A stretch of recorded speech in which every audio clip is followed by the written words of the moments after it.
Cette nouvelle victoire me permet de désigner mon prochain angle d'attaque. La trouée du Rohan ou conquérir les derniers bastions de Fangorn avec les derniers Ents restants. J'ai toujours détesté ne pas terminer un travail déjà commencé, d'autant plus que cette région me permet d'acquérir un nouveau pouvoir.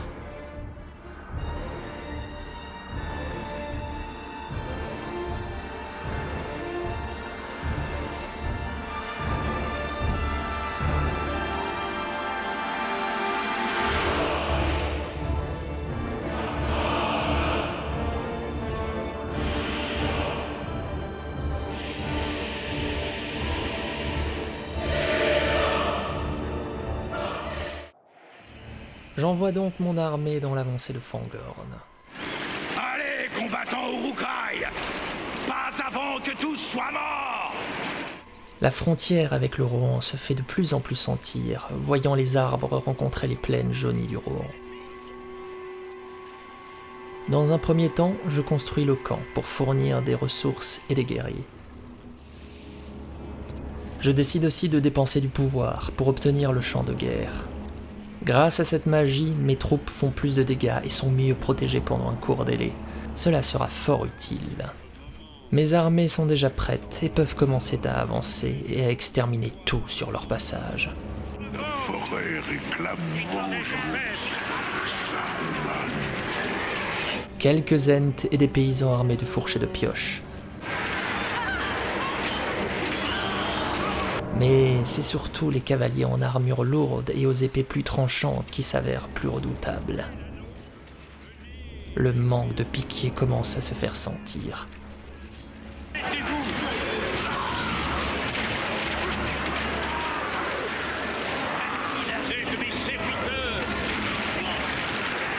Malgré tout, la force brute de mes guerriers, soutenue par la pluie de carreaux, suffit amplement à venir à bout du camp ennemi.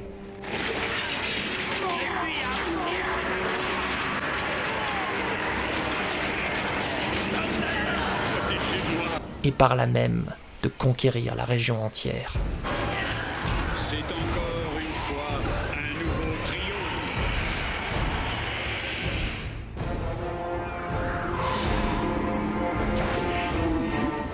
Dans l'intervalle de cette nouvelle victoire, un Uruk-hai du nom de Lurtz a été chargé de trouver la communauté afin de ramener la nuit quand les hangars.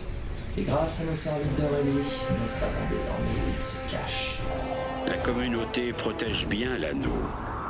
Les Uruk-hai frapperont pendant son repos. D'après les dernières nouvelles des Crébins, ils ont réussi à trouver leur piste vers Amon-Hen. Ce fort est désormais en ruine, comme le sera bientôt toute la région d'ailleurs.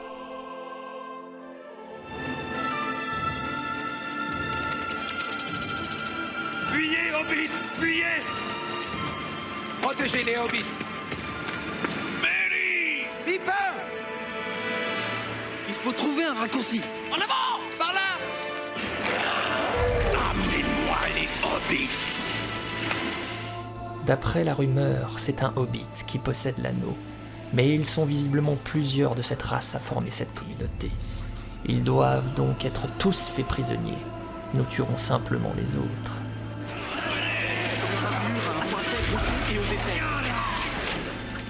C'est visiblement l'elfe Legolas, accompagné des autres membres de sa race, qui est le premier à nous accueillir. Les voilà, maître nain!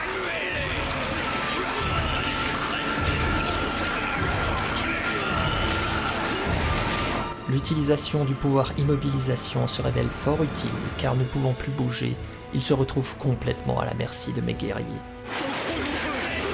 Et ne tient pas longtemps face à leurs coups incessants. Le nain Gimli l'accompagne. Il se révéla extrêmement résistant, même pour un nain. Cela prit quelques minutes pour en venir à bout, mais rien d'insurmontable, car la force du nombre est clairement en notre faveur.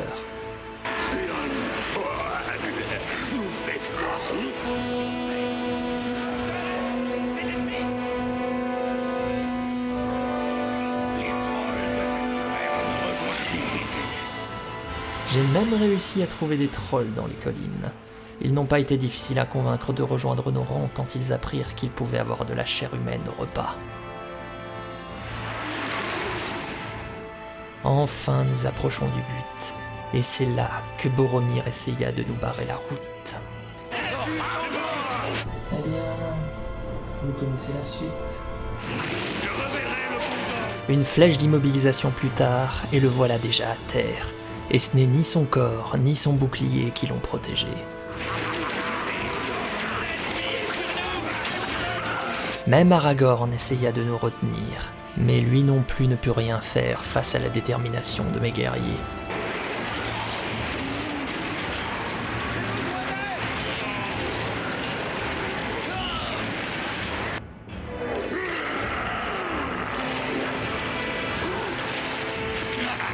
Seul ombre au tableau, 2 hobbits nous ont échappé, mais ce n'est qu'une partie remise, je vous le garantis.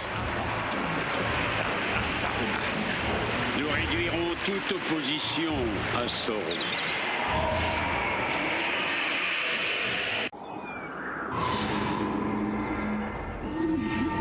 Les Uruk-hai veulent la guerre. Le Rohan disparaîtra. Il est temps de se reconcentrer sur la conquête des terres du Rohan. La trouée du Rohan sera ma prochaine cible. Elle me permet de sécuriser le passage de mon armée future pour envahir ce pays et me donner un accès au gouffre de Helm. J'ai une intuition qui me dit que cela sera fort utile pour la suite. C'est en pillant et massacrant les habitats alentours que j'obtiens les ressources nécessaires pour continuer d'améliorer mon armée et faire grossir les rangs. Il n'y a pas vraiment de grande résistance sur ces terres. Les paysans non armés sont envoyés désespérément au massacre. Je tombe même nez à nez avec un fort, dont ils ne prennent même pas la peine de fermer les portes à mon arrivée. Aucune résistance ou défense d'aucune sorte. Venez, mes créatures.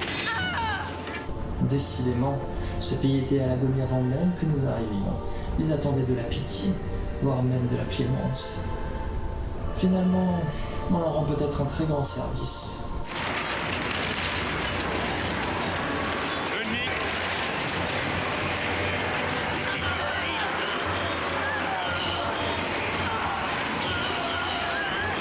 Il est impossible de vaincre le pouvoir de Sauron.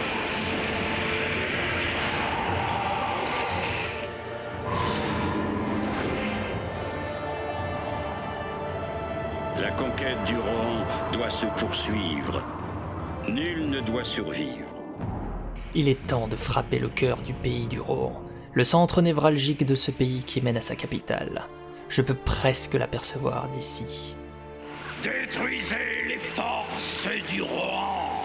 C'est de nuit que nous lançons la conquête de cette zone.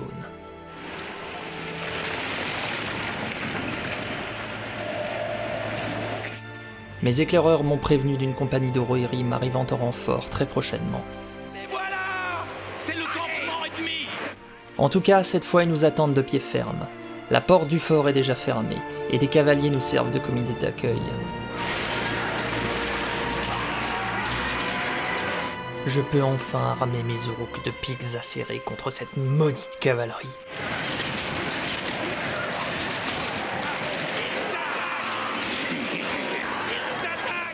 Il va me falloir du temps et des ressources pour équiper l'armée, car les pertes sont importantes. En explorant la région, je construis un petit camp rempli de fournaises, et j'en profite pour tester mon tout nouveau pouvoir, Industrie. Un atout qui me permet de tirer 3 fois plus de ressources des fournaises pendant un délai restreint. Un atelier de siège doit également être créé pour obtenir un bélier et défoncer la porte du bastion ennemi. Les piquets sont prêts lorsque les renforts du Rohan arrivent et ne font qu'une bouchée de la cavalerie sans même être améliorés.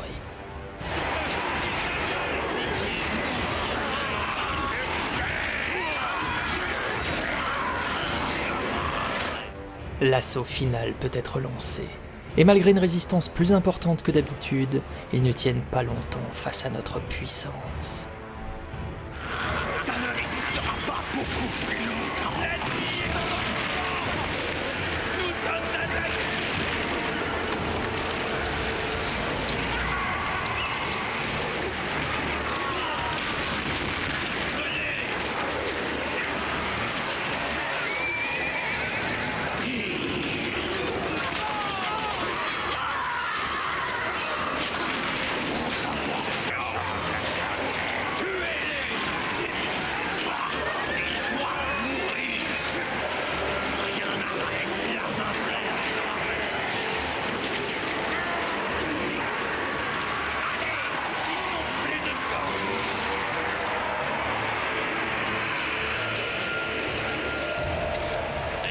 C'est encore une fois un nouveau triomphe.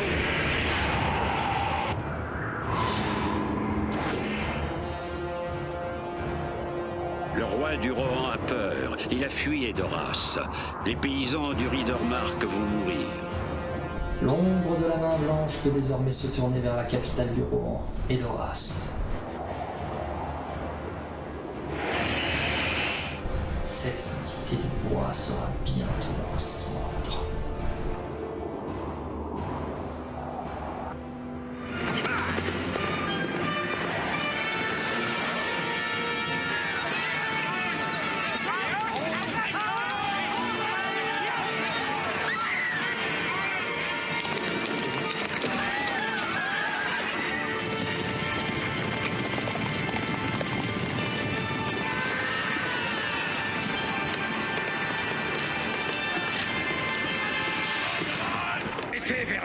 Même si le roi Théoden a décidé de fuir vers le gouffre de Helm, une partie du Rohan demeure encore ici. Et après tout, prendre une capitale est un symbole qui marque encore plus les esprits. Protégez les réfugiés. Soumettez-vous.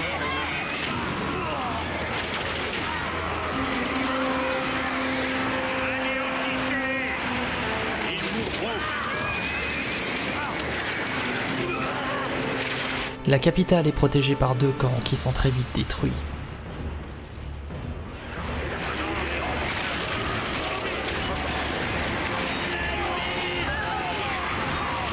La puissance de Saruman augmentant également, il lui permet désormais de manipuler les esprits et de contrôler temporairement ses hommes.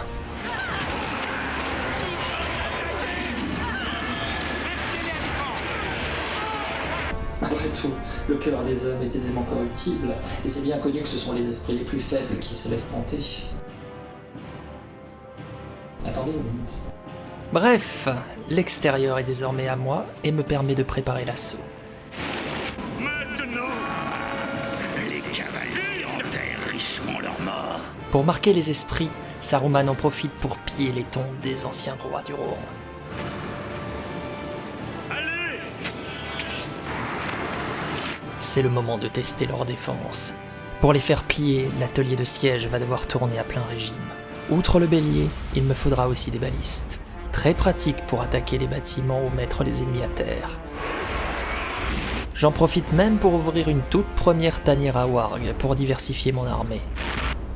Eh oui, c'est comme ça. Qui a dit qu'en Isengard on n'était pas inclusif? Bon, par contre, je vais devoir aussi diversifier mes ressources, car grâce aux abattoirs, j'ai une réduction sur la production des wargs. Donc, à ce rythme, c'est devenu de l'abattage quasiment industriel. Quoi? On peut pas tout avoir aussi. Il faut savoir faire des choix logiques en s'adaptant sur l'évolution du marché, tout en tenant compte du coût de production sur l'offre et la demande, et en incluant également le contexte géomilitaro-politique. Dans tous les cas, l'armée est enfin prête à prendre la porte du château. Les forces de Saruman ont atteint Edoras. Solidez la porte, marchez sur les murs. Vos flèches couvrent leurs cibles. L'ennemi serviteur. La demoiselle protectrice et dernière descendante vivante de Théoden du Rohan tire un baron d'honneur extrêmement bref. Je ne comprends toujours pas pourquoi ils l'ont laissé là d'ailleurs. Certains diront que c'était pour qu'elle puisse servir de ragoût aux survivants. Enfin, s'il reste des survivants, bien sûr. Ils mourront.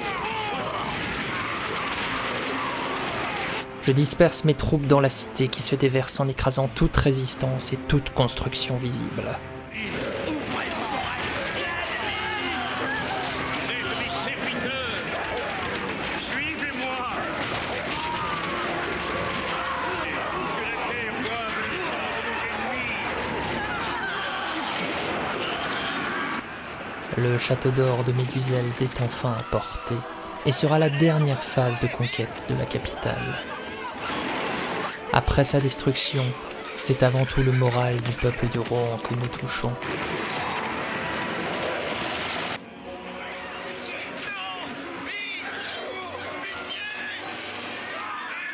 Et il commence à percevoir que sa fin est proche.